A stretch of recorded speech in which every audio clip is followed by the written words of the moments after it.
And moving on to the disaster artist, which is why we're here. I think there's a very profound sense of fearlessness and at times confusing self-belief that comes across really well in the film. What do you feel about your book that was captured so perfectly by James Franco?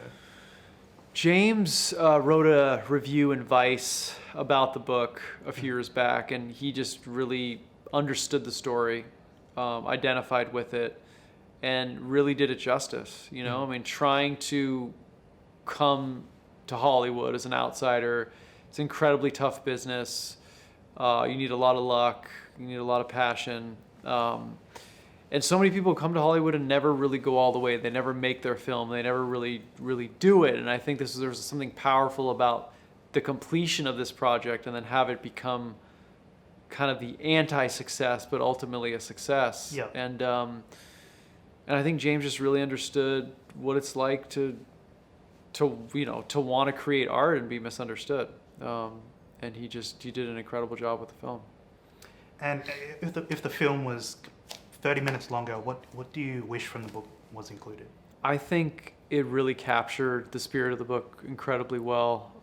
There's a lot of stuff about Tommy's character and where he's from and how he got his money, and which goes into that in the book. But in the film, Tommy is such a mysterious character just existing in that world with other people that you get a feeling that you don't know much about this guy and you're wondering. And I feel like there's a great scene in the end where Tommy and Greg confront each other about those things, and it really gets the point across without having to go too far into it. So the screenwriters, Scott Neustadter and Michael Weber, are masters at that, and I think they captured the spirit of the book really well. And fans of the room, we all have our favorite slices of trivia, which are the ones that are rarely mentioned. My one in particular is that the guy who played Mike wasn't even credited properly because Tommy couldn't even remember his name.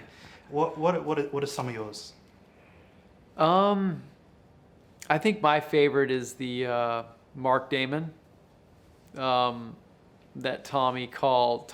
We had seen The Talented Mr. Ripley together, and Tommy was very inspired by that. He wanted this to kind of have a similar triangle, and he named Mark after the guy Mark Damon. Really was Matt Damon. I love that Tommy just always kind of gets everything a little off, like in his own planet.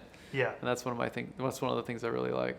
If you landed that role in Virgin Suicides or Young and Restless, what do you think you'd be doing right now?